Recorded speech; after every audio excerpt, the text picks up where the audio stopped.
David had been sitting in conference rooms for 3 straight days, and he was done. Completely done. The hotel restaurant had closed an hour ago, and room service sounded about as appealing as eating cardboard. So there he was, at 10:30 at night, walking down a quiet Miami street looking for anything that served actual food.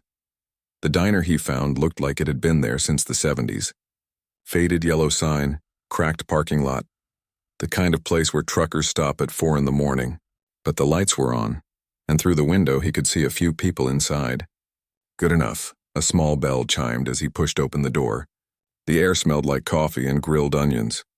There were maybe 5 other customers scattered around, most of them looking down at their phones or staring into their coffee cups with that late-night exhaustion everyone gets. David slid into a booth near the window. The vinyl seat made that sticky sound that told him this place was definitely not trying to impress anyone, and honestly, that was exactly what he needed right now. No networking. No pitching. No business cards. Just food and maybe some quiet. She appeared a minute later with a menu and a glass of water.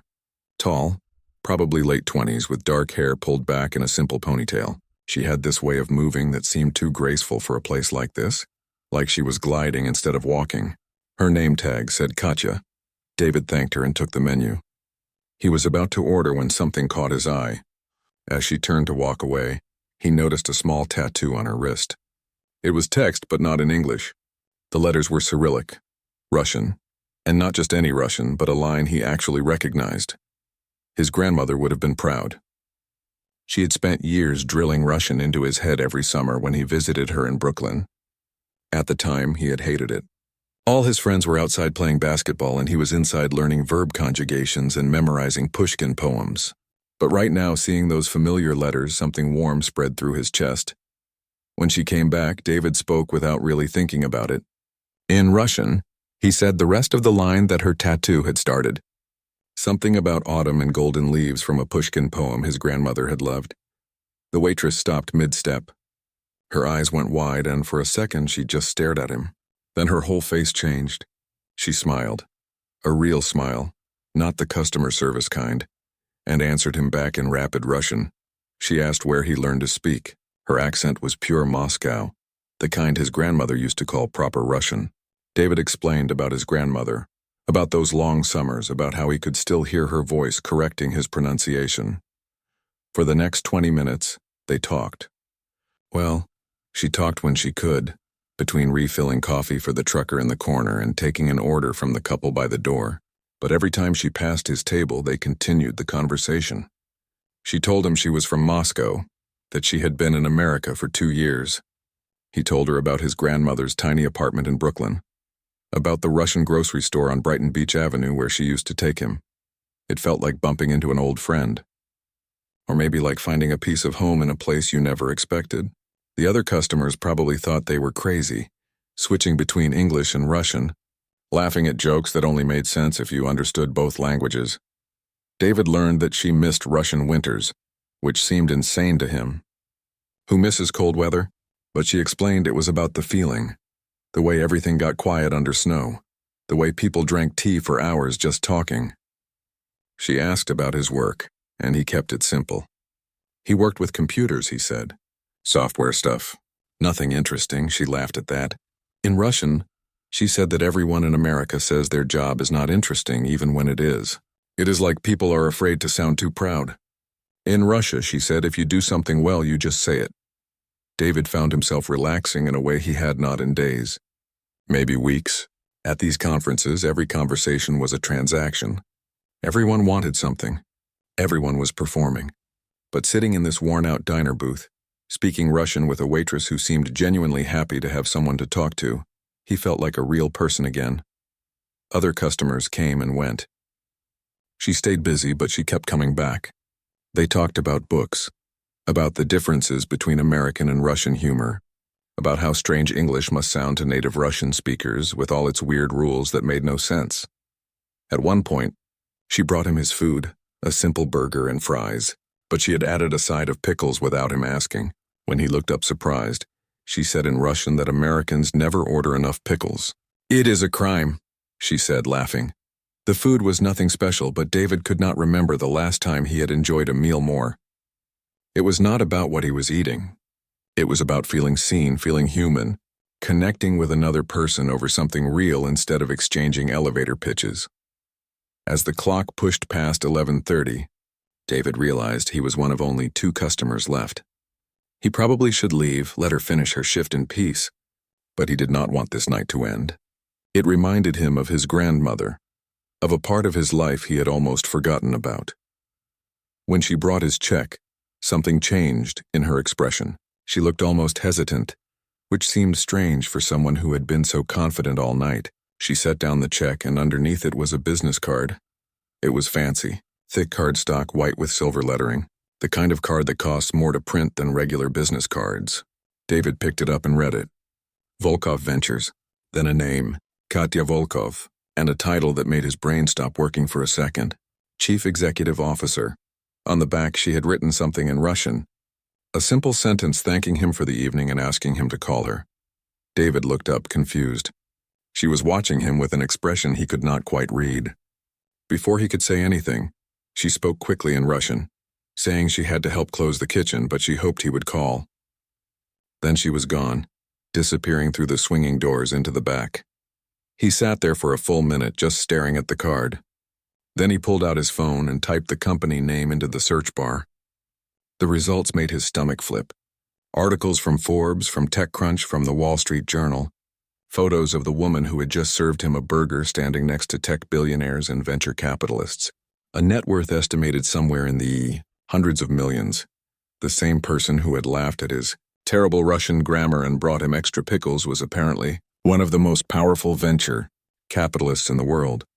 David paid his bill, left a tip that was probably too generous but felt too small for what had just happened, and walked out into the humid Miami night. He sat in his rental car with the business card in his hand, trying to understand what any of this meant. He had treated her like a regular person, because he thought she was a regular person. They had connected over language and memories and literature. Not money, not business, not what they could do for each other. And somehow that seemed to be exactly what had mattered. David sat in his hotel room at 2 a.m, staring at his phone screen. The business card was on the nightstand, and he had been looking at it for the past hour. Every time he picked up his phone to send a message, his finger would hover over the send button, and then he would delete everything and start over. What do you even say in a situation like this? Hey, thanks for the burger. Sorry, I had no idea you were a billionaire. The whole thing felt surreal. He kept replaying the evening in his mind, analyzing every moment. Had she been testing him somehow? Was this how rich people entertained themselves, pretending to be normal and seeing how others treated them? But that did not fit. Her smile had been real. The way she lit up when he spoke Russian, that was genuine surprise and happiness. The stories she shared about Moscow, about missing home, those were not the words of someone playing a game. She had been lonely. He recognized it because he felt the same way most days. He opened his phone again. This time he did not overthink it. In Russian, he typed out a simple message. He said it was a pleasure to meet her, and he hoped the rest of her shift went well. He hit send before he could change his mind, then immediately regretted it. It was 2 a.m. She was probably asleep. She probably got 100 messages a day from people wanting something from her. David set his phone face down on the nightstand and tried to sleep. His flight back to Seattle was not until tomorrow afternoon. He had time to sleep in, maybe grab breakfast, forget this whole weird night had ever happened. His phone rang at 8:30. He jolted awake, fumbling for it on the nightstand. Unknown number, Miami area code. His heart started pounding as he answered. Her voice was different on the phone. Still warm, but more businesslike. More like the CEO on those websites and less like the woman who had brought him extra pickles.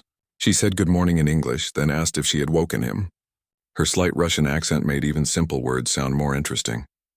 David sat up in bed, running his hand through his messy hair like she could see him. He said it was fine, he needed to wake up anyway.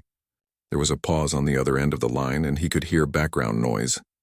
Airport sounds, maybe, an announcement in the distance. Then she said something that made his brain short-circuit. She was flying back to San Francisco that afternoon for business meetings. She wanted him to join her. Her jet was leaving at 2 from Miami Executive Airport. David was sure he had misheard. He asked her to repeat that, and she did. She explained it calmly, like inviting strangers onto private jets was a normal Tuesday morning activity. She said last night was the first real conversation she had in months. Everyone she met either wanted something from her or treated her completely different once they knew who she was. But he had not done that. He had just seen a person with a pushkin tattoo and shared something real. His mind was racing. This was crazy. He had known this woman for a few hours total. Private jets existed in movies, not in his actual life. He should say no. Any reasonable person would say no. But then she said something else. She mentioned that he had told her he was between projects right now. She was working on something that could use his perspective. No pressure. No strings attached. Just a conversation and a more comfortable flight home than whatever economy seat he had booked. David heard himself say yes before his logical brain could stop him. She gave him the address of the private airport and told him to be there by 1:30. Then she was gone, and he was sitting in his hotel bed wondering if he had just made the best or worst decision of his life. The next 3 hours passed in a blur. He checked out, threw his stuff in his suitcase without folding anything, and caught a rideshare to an airport he had never heard of. Miami Executive Airport was not like the regular airport. No long security lines, no crying babies or overpriced food courts. Just a small building and a lot of private planes sitting on the tarmac. He gave his name at the desk and they directed him to a gate. When he walked outside, he saw it. A white jet with blue trim, sleek and expensive looking. It was smaller than the commercial planes he was used to, but somehow that made it seem even more luxurious. Like it was designed for actual humans instead of cattle. Katya was standing at the bottom of the stairs. She looked completely different from last night. Her hair was down, falling in dark waves past her shoulders. She wore a fitted black suit that probably cost more than his car, but when she smiled at him, it was the same smile from the diner. She greeted him in Russian, something casual about hoping he found the place okay. Then she gestured to the stairs. "Welcome aboard," she said in English.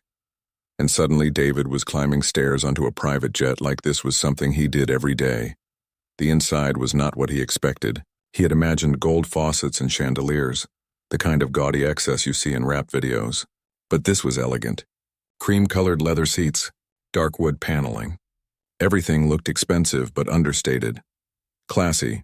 Katya showed him to a seat, then disappeared toward the front of the plane. David sat down and the leather was so soft it felt like sitting on a cloud. There was more legroom than he knew what to do with. A flight attendant appeared, offering him water or coffee or basically anything he could think of. The plane took off smoother than any commercial flight he had ever been on. One moment they were on the ground, the next they were climbing into the sky and he barely felt it. He watched Miami shrink below them, the city turning into a toy version of itself. Katya came back once they leveled off. She was carrying 2 glasses and what looked like an antique silver tea set. She poured tea for both of them. Real Russian tea, dark and strong, and settled into the seat across from him. She started by saying he must think she was crazy. David laughed and admitted maybe a little. But mostly he was curious. What was this really about? Her expression changed. The smile faded and she looked serious, almost vulnerable. She leaned forward and started explaining something called ground level. For 6 months, she had been taking minimum wage jobs all across America. Waitress, retail worker, warehouse packer. She was trying to understand the service economy from the inside, not from boardrooms and statistics. Her venture capital firm wanted to invest in businesses that actually helped workers instead of exploiting them, but she needed to understand what that really meant. She needed to know what it felt like to be invisible, to be treated like you did not matter, to work hard and still struggle to pay rent. David listened, and suddenly everything made sense. The diner was not some eccentric hobby. It was research, but the kind of research most people in her position would never do, because it required actually becoming the thing you were studying. She explained that most people she met while doing this fell into 2 categories. Either they did not know who she was and treated her as invisible, like waitresses and retail workers often were, or they found out who she really was and suddenly everything changed. They became nervous or overly friendly or started asking for things, but last night he had just talked to her. Like a person. He connected over something real, something that mattered to both of them. Language. heritage, literature. He tipped well and was polite. And he did it because that is who he was, not because he thought she could do something for him. That is the kind of integrity she was looking for, she said. Then she pulled out a tablet and showed him detailed plans and spreadsheets and business proposals. She was building something and she needed people around her who would stay honest. People who understood both technology and humanity. People who would not change just because they were in a room with money. David spent the next 2 hours having the most intense conversation of his life. They talked about everything: worker exploitation, the ethics of automation, whether technology actually made lives better or just made rich people richer. She challenged every idea he brought up, and he found himself pushing back on her assumptions too. It was exhilarating. Nobody had ever asked for his opinion on things like this. He was a software developer, not a business consultant. But she kept asking questions, kept digging deeper, kept treating his perspective like it actually mattered. Through the window, he watched clouds drift by 30,000 feet below. His whole life felt like it had been moving in one direction, and now suddenly everything had turned 90 degrees, all because he had recognized a Russian tattoo and decided to say hello. As San Francisco appeared on the horizon, a sprawling city by the bay, David realized this was not just about a flight or a job opportunity. This was about being seen, about someone recognizing something in him that he had not even known was valuable. The plane began its descent, and Katya looked at him with an expression he could not quite read. She said they would talk more after landing, but she wanted him to know that last night had reminded her why she was doing all this in the first place. Sometimes the most important people were the ones who treated everyone with dignity, regardless of who they appeared to be. David nodded, not trusting himself to speak. Below them, San Francisco gleamed in the afternoon sun, and he had no idea what would happen next. But for the first time in years, he felt like he was exactly where he was supposed to be. The jet touched down so smoothly that David barely felt it. Through the window, he could see the San Francisco skyline in the distance, the buildings catching the late afternoon sun. This was his city. He had lived here for 8 years before moving to Seattle for work. But coming back like this on a private plane with a billionaire made it feel like a completely different place. Katya had disappeared to the front of the plane to handle something. David sat there, trying to process everything that had happened in the last 18 hours. Yesterday at this time, he had been sitting in a conference room listening to someone pitch a blockchain solution that nobody needed. Now he was landing at a private terminal in San Francisco after having one of the most meaningful conversations of his life. The flight attendant came by and told him they would be disembarking in a few minutes. David nodded, checking his phone out of habit. 17 unread emails, 3 missed calls from his roommate in Seattle, probably wondering where he was, a text from his mom asking how the conference went. Normal life, waiting for him to come back to it. Katya returned with a leather folder in her hand. She sat down across from him one more time, and her expression was different now, more serious, almost nervous, which seemed strange for someone who probably negotiated million-dollar deals before breakfast. She opened the folder and pulled out a document, multiple pages, official-looking, with a logo at the top that matched her business card. She slid it across the small table between them. It was a job offer. David stared at the paper, not quite believing what he was seeing. 3-year contract. The salary number made his eyes go wide. $250,000 per year, plus equity in whatever companies they invested in, benefits that seemed almost too good to be real. 4 weeks vacation, full health coverage, a stipend for continued education. He looked up at Katya, confused. They had just met. She knew almost nothing about him except that he could speak Russian and had opinions about worker rights. This did not make sense. She must have seen the confusion on his face because she started explaining. Her voice was calm but intense, like she had been thinking about this for a while. She said she was building an advisory board, but not the normal kind. Not executives or consultants or people with impressive degrees. She wanted regular people.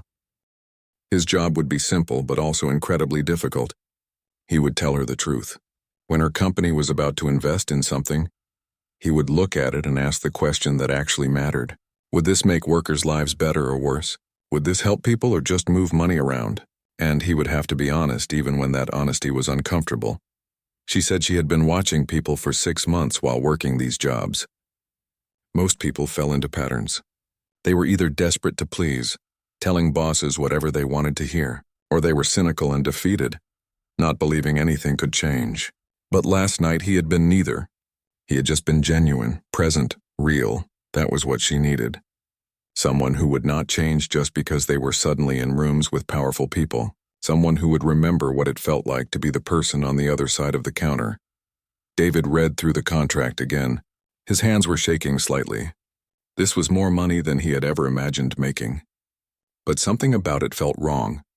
Not bad wrong, just too fast, too uncertain. He looked up at her and asked the question that had been bothering him. Why should he trust this was real? They had spent a few hours talking.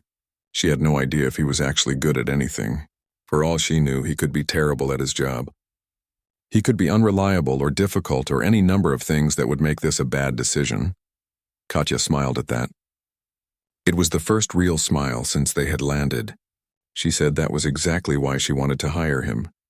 Because his first instinct was not to just grab the opportunity, it was to question it, to make sure it made sense. That kind of careful thinking was rare, but she understood his hesitation. So she made a different offer.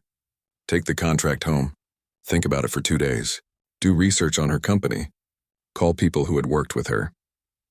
Make sure this was something he actually wanted. And if he decided yes, she would have the paperwork ready to sign. Then she said something that surprised him even more. She told him that she was not done with her ground-level project.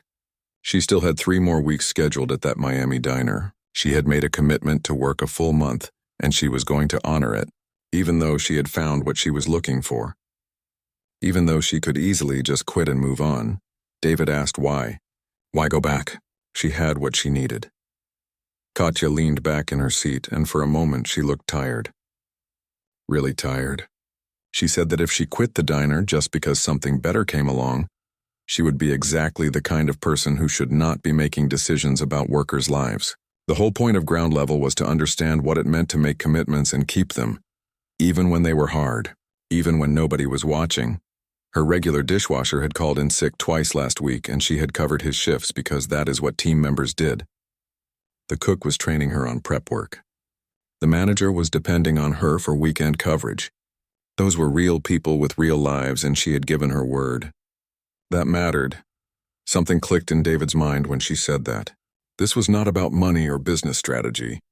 This was about integrity, about being the same person whether you were serving coffee in a diner or closing a deal in a boardroom. He made a decision. He told her he had one condition before he would even consider signing. He wanted it written into the contract that she could fire him at any time if he started telling her what she wanted to hear, instead of what she needed to hear. The moment he became just another yes man, the agreement was done. Katya did not hesitate. She took a pen from her jacket pocket, pulled the contract back, and wrote in the margin in both English and Russian, a clause that gave her the right to terminate immediately if he lost his integrity. Then she signed next to it and slid it back to him. Deal, she said in Russian. They shook hands, and David felt like he had just made either the best or most insane decision of his life. Probably both. The plane door opened and reality came flooding back. There was a car waiting, Katya explained. It would take him wherever he needed to go. His flight back to Seattle was tomorrow, right? The car could take him to a hotel or to friends if he had any in the city, or back to the airport if he wanted to change his flight. David chose a hotel. He needed time to think, time to let his brain catch up with everything that had just happened. As they walked down the stairs onto the tarmac, Katya stopped and turned to him. She thanked him in Russian, not for agreeing to think about the job, but for last night, for reminding her that there were still people in the world who saw others as human beings first and everything else second. The car took him to a hotel near the waterfront. It was nice but not crazy expensive, the kind of place he might have actually booked for himself. He checked in, went up to his room, and immediately called his best friend. The conversation was surreal. His friend kept asking if this was a scam. Was David sure this woman was who she said she was? Had he Googled her? Was he being recruited into some kind of weird cult? David had already done the research during the car ride. Volkov Ventures was real, very real. The articles about Katya were legitimate. She had been featured in Forbes, in Fast Company, and TechCrunch. She sat on boards of major companies. She had spoken at conferences around the world. Everything checked out, but his friend was right to be cautious. David spent the rest of the evening doing more research. He found interviews with people who had worked for her. Most of them said the same things. She was demanding but fair. She expected excellence but supported her team. She kept her word. She did not play games. One interview stood out. A former employee who had left to start his own company said that Katya had taught him the difference between being nice and being kind. Nice was easy. It was surface level. Kindness was harder. It meant telling people the truth even when it hurt. It meant holding people accountable because you believed they could do better. That night, lying in a hotel bed overlooking the San Francisco Bay, David thought about his grandmother. She had died 3 years ago, and he still missed her every day. She used to say that opportunities came dressed as work, that real chances did not announce themselves with trumpets. They showed up quietly and asked if you were brave enough to say yes. He pulled out the contract and read through it again. Every page, every clause, looking for the catch, but there was not one. Just a straightforward offer to do meaningful work with someone who seemed to actually care about making things better. His phone buzzed. A text from Katya. Just one line in Russian. She said to take his time, but she hoped they would work together. Then she added that she was flying back to Miami in the morning to finish her diner shifts. If he wanted to talk more before deciding, he could come find her there. She would be the one wearing a name tag and refilling coffee. David smiled. He already knew what his answer would be, but she was right. He should take the time to be sure. This was too important to rush. Outside his window, the city lights reflected off the dark water. Somewhere out there, his future was waiting. And for the first time in a long time, he felt excited instead of anxious about what came next. David woke up at 6 in the morning, wide awake despite barely sleeping. His mind had been spinning all night, running through scenarios and possibilities. He grabbed his phone and did something impulsive. He booked a flight back to Miami for that afternoon. If Katya was serious about finishing her commitment at the diner, then he needed to see it. Not because he did not believe her, but because he needed to understand who he would actually be working for. Anyone could talk about integrity. Living it was different. He landed in Miami at 8 that evening. The humid air hit him as he stepped out of the airport, that thick Florida heat that made his shirt stick to his back immediately. He caught a ride to the same diner from 2 nights ago, and suddenly everything felt like some kind of strange dream loop. The same yellow sign. The same cracked parking lot. The same bell chiming as he pushed open the door. But this time he knew what he was walking into. Katya was there wearing the same uniform, hair pulled back in the same simple ponytail. She was taking an order from an elderly couple, writing on her little pad, smiling and nodding. When she glanced up and saw David standing by the door, her eyes widened for just a second. Then she smiled, held up one finger to say, "Give me a minute," and went back to the couple. David slid into the same booth as before. It felt surreal. 2 days ago, he had sat here thinking she was just a waitress with an interesting tattoo.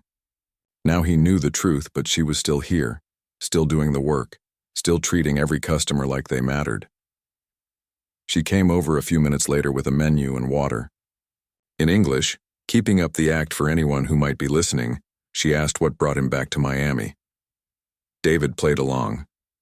He said he had some unfinished business in town and figured he would grab dinner.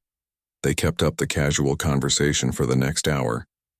Every time she passed his table, they exchanged a few words, sometimes in Russian when no one was close enough to hear, mostly in English. She told him about her day, how the morning rush had been crazy because 2 people called out sick, how the cook had burned a whole batch of toast and the smell lingered for hours, how a customer had left a $2 tip on a $60 bill, and she had just smiled and said thank you anyway.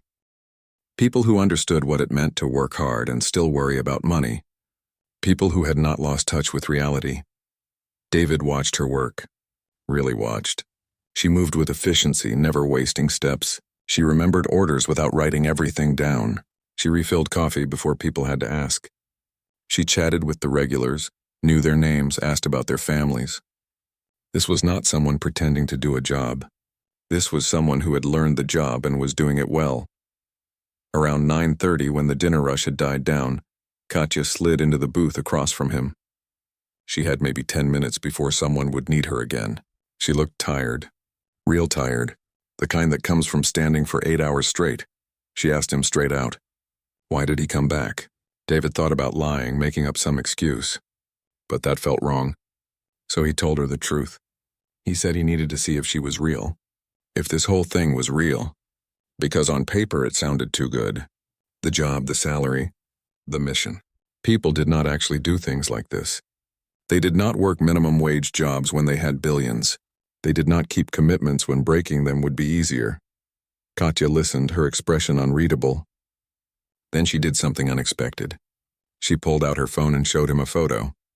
It was of a small apartment, the kind you see in old Soviet buildings. Tiny kitchen, worn furniture, a woman standing by a window looking out at the gray sky. That was her mother, Katya explained. 20 years ago, before the money, before everything changed. Her mother had worked 3 jobs to keep them fed.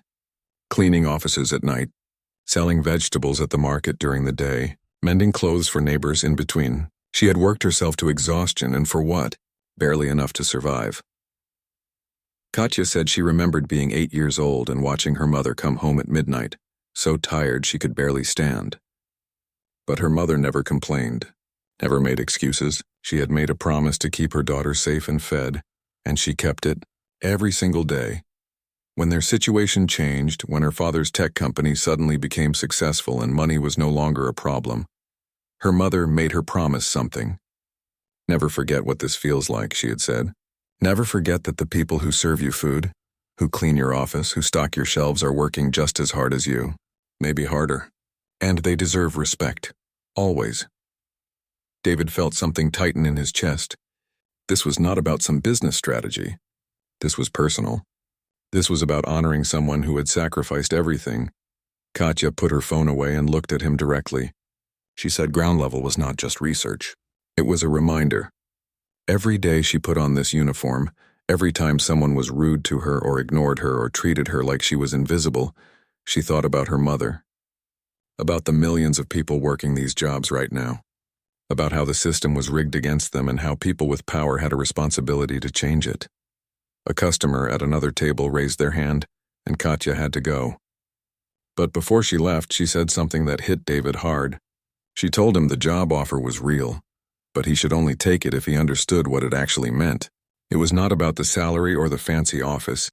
It was about being willing to remember this. To remember what it felt like to be on this side of the counter.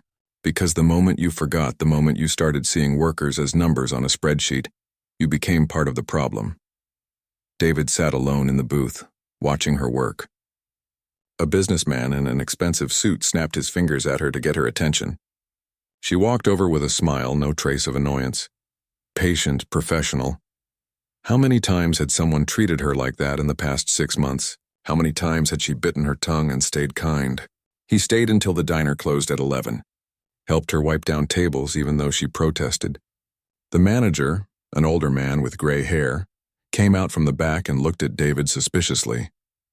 Katya introduced him as an old friend, and the manager relaxed.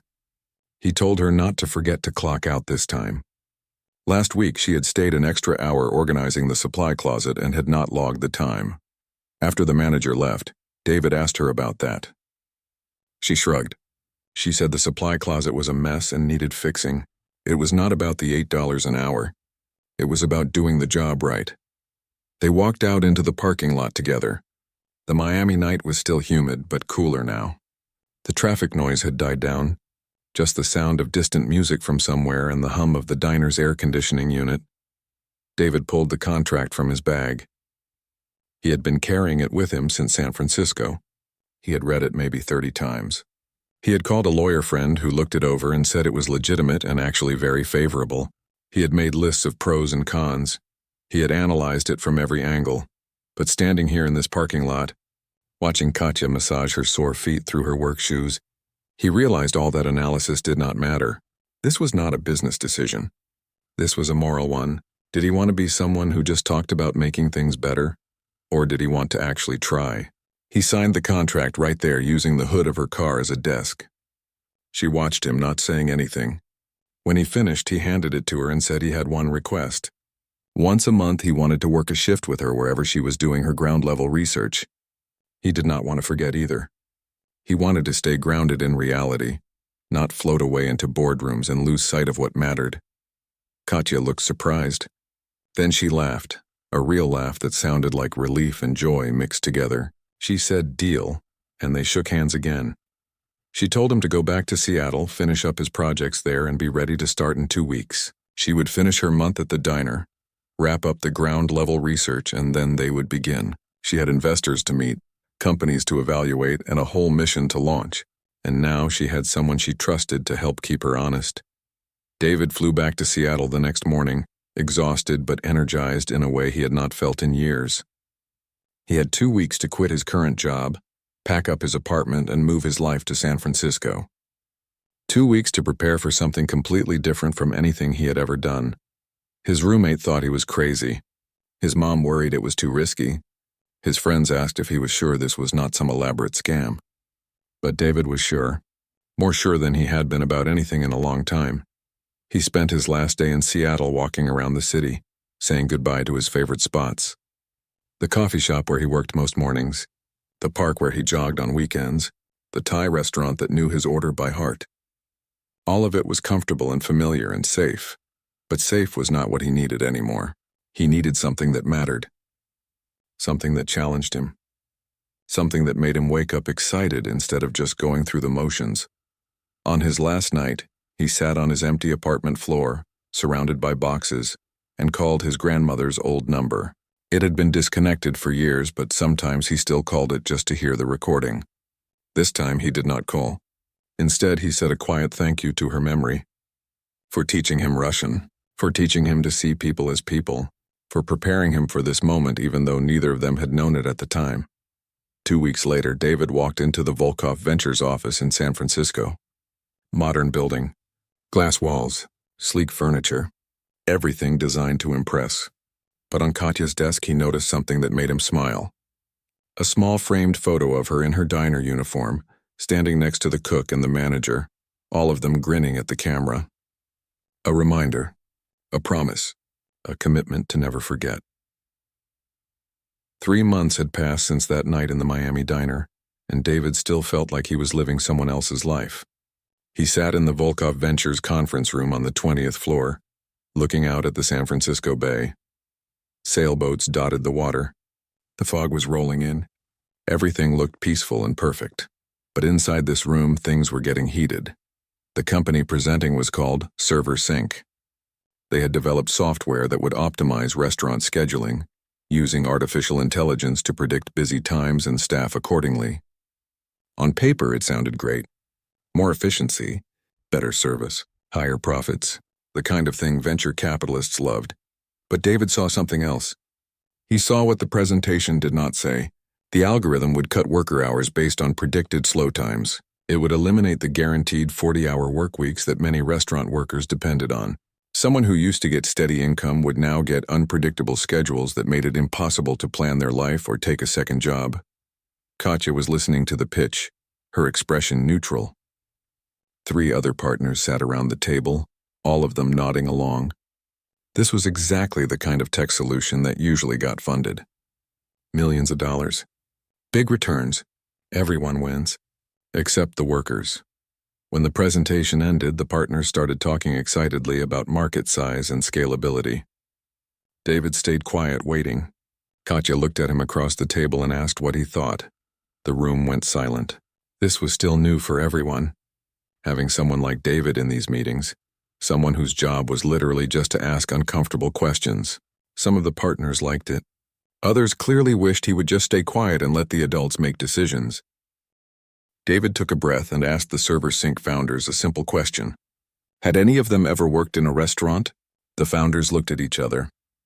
One of them said his dad owned a restaurant chain, so he had grown up around the business. David nodded and asked again, had he ever actually worked as a server or a cook or a dishwasher? The founder admitted he had not. David asked how their algorithm handled workers who depended on consistent hours to pay rent, how it accounted for single parents who needed predictable schedules for childcare, how it helped employees who were already struggling to make ends meet. The founders did not have good answers. They talked about flexibility and efficiency. They said workers would love having more free time. They insisted this was good for everyone. But David had worked with Katya at the diner for a week last month, keeping his promise to stay connected to reality. He had met a single mother who worked the breakfast shift. She needed exactly 32 hours per week to keep her health insurance. Anything less and she lost coverage for her son who had asthma. Their algorithm would have destroyed her life in the name of efficiency. Katya thanked the founders and said they would be in touch. After they left, one of the partners immediately started arguing for the investment. The numbers were solid. The market was huge. They were leaving money on the table. Katya let him finish. Then she turned to David and asked him to explain his concerns to everyone. Not just the emotional argument, but the practical one. David pulled out his laptop and showed them research he had done. Companies that implemented similar systems saw short-term profit increases, sure, but they also saw higher turnover, lower service quality, and eventually declining revenues as burned-out workers left and took their institutional knowledge with them. More importantly, he showed them the social cost. Workers with unpredictable schedules had worse health outcomes. Their kids did worse in school. They were more likely to need government assistance. The efficiency gains came at a cost that society paid, and if Volkov Ventures was serious about investing responsibly, they had to consider that. The room was quiet. One partner asked if David was saying they should never invest in efficiency technology. David shook his head. He said they should invest in solutions that made workers' lives better, not worse. If ServerSync could redesign their algorithm to guarantee minimum hours, to give workers input on their schedules, to actually improve their lives while also helping restaurants, then maybe it was worth talking about. But not like this. Katya made the decision. They would pass on ServerSync unless the founders agreed to fundamentally redesign their product. Two partners looked frustrated, but they did not argue. This was what they had signed up for when Katya launched this fund. After the meeting, Katya caught up with David in the hallway. She looked tired. These conversations were draining. Every day, they saw pitches for technology that promised progress but often just concentrated wealth and power while making life harder for workers. Saying no meant leaving money on the table, but saying yes meant betraying everything they were trying to build. She told David about their next investment, though, a company called Fairwage. They had developed a platform that helped restaurant workers track their hours, report wage theft, and understand their rights. Not sexy, not going to make billions, but it would help real people solve real problems. That was the kind of thing they were looking for. David had reviewed the Fairwage proposal. It was solid. The founders were two former restaurant workers who had experienced wage theft themselves. They understood the problem because they had lived it. Their solution was practical and actually useful. Volkov Ventures would be their lead investor. Over the next few weeks, David settled into a routine. Mornings in the office reviewing proposals. Afternoons meeting with founders asking questions that made them uncomfortable. Evenings studying labor law and worker advocacy, learning everything he could about the systems that kept people trapped in poverty despite working full-time. Once a month, he kept his promise. He would work a shift at whatever job Katya was researching. Last month had been the diner. This month she was working at a warehouse. Next month, a retail store during the holiday rush. Every time, David came back with new perspectives and new questions to ask in board meetings. His friends from his old life thought he was crazy. He had taken a high-paying job and spent half his time doing manual labor for minimum wage. But David understood something they did not. Those shifts were not charity work or some kind of performance. They were education. Every hour spent stocking shelves or washing dishes or packing boxes taught him something that no business school could. He learned that most workers were not lazy or unmotivated. They were exhausted. They worked multiple jobs and still could not afford rent. They dealt with rude customers and arbitrary managers and systems designed to squeeze every ounce of productivity while giving nothing back. And despite all that, most of them showed up and did good work because they had pride and responsibilities and no other choice. 6 months into the job, Volkov Ventures announced their first major investment from the new fund. Fairwage had expanded to 15 cities. Thousands of workers had recovered stolen wages. Several restaurant chains had changed their practices after workers used the platform to document violations. Real change was happening. The tech press covered it, but not the way they covered typical venture capital investments.